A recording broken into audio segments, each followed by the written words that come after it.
Bonjour à toutes et à tous, petite vidéo intemporelle pour recevoir des petits messages des fées qui sera accompagné d'un petit conseil des fées, une citation qui leur est appropriée ainsi qu'un petit message des pierres. Donc vous allez choisir entre le Bouddha ou le petit ange accompagné de son étoile au milieu de sa poitrine. Donc voilà, vous choisissez bien une seule figurine, vous faites votre choix. Et on va essayer de ne prendre qu'un des messages qui sera associé à ces figurines. Alors, on y va pour les citations conseils des fées. Alors, on va mettre une citation conseil aux personnes qui ont choisi le Bouddha et une citation pour les personnes qui ont choisi le petit ange.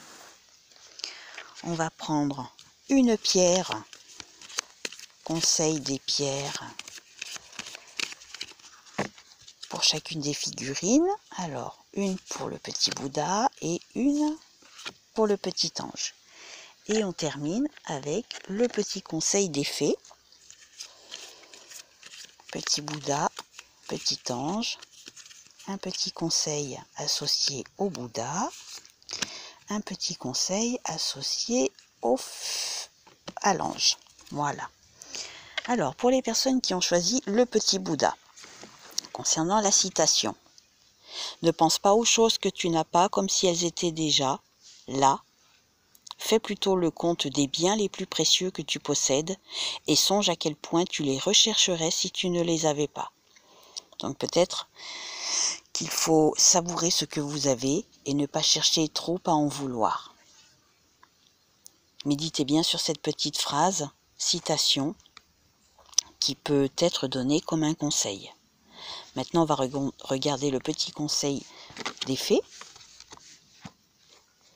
Faites le grand nettoyage.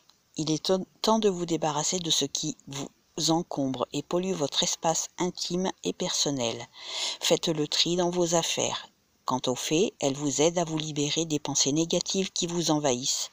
Donc vous avez peut-être pas mal de tri à faire chez vous en ce moment, pour les personnes qui ont choisi le petit Bouddha.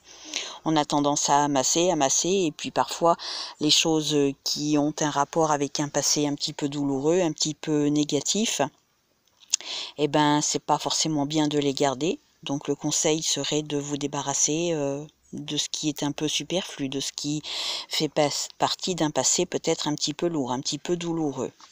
Et maintenant la pierre. L'améthyste, sagesse, spiritualité, créativité.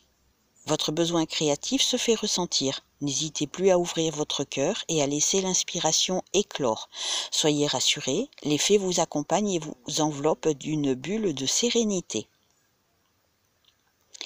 Donc vous voyez, les fées ne vous oublient pas et il faut faire ressortir votre côté créatif. Si ça se fait ressentir, si vous ressentez que vous avez envie de créer quelque chose, que votre créativité est en train de réapparaître, ne vous restreignez pas.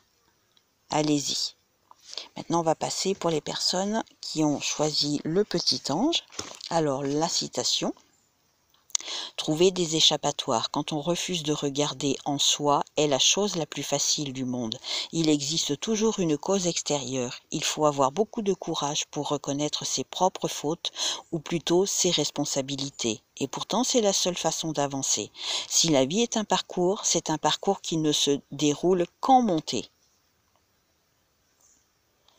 À mettre peut-être en application, au lieu d'essayer de vous échapper tout le temps, de chercher une porte de sortie. Il faut faire face à certaines situations, à certaines personnes qu'on a parfois dans sa vie. Ensuite, le conseil des pierres, le quartz rose, douceur, tendresse, amour. Votre besoin de tendresse a été entendu. Vous recherchez la sérénité et la douceur des moments liés à l'enfance. Visualisez une lumière rose qui embrasse tout votre être et vous réconforte. Peut-être que vous repensez pas mal à votre enfance en ce moment. Donc c'est pas négatif, au contraire. Visualiser une lumière rose, c'est c'est une lumière gaie, la couleur rose. Donc faut pas hésiter. Allez-y, laissez-vous porter. Et en fait, après maintenant, le conseil, écoutez votre cœur. N'écoutez que votre cœur et votre intuition pour développer le dessin auquel vous avez réfléchi depuis longtemps. Ne laissez personne vous dire que votre projet est irréalisable. N'hésitez pas à demander de l'aide à l'univers et aux fées qui répondent à votre appel. Je trouve que ça a un rapport très proche avec les causes extérieures. Il faut avoir beaucoup de courage pour regarder ses propres fautes et reconnaître ses responsabilités. C'est la seule façon d'avancer. Si la vie est un parcours, c'est un parcours qui ne se déroule qu'en montée. Je trouve que ça a quand même du sens quand on rassemble les messages. Il faut vraiment écouter ces messages pour vous sortir d'une impasse si vous êtes un petit peu dans le flou en ce moment, pour vous qui avez choisi le petit ange. Donc voilà, méditez un petit peu sur ces petits messages conseils et ça devrait vous aider. Voilà, je vous souhaite une bonne journée. Au revoir.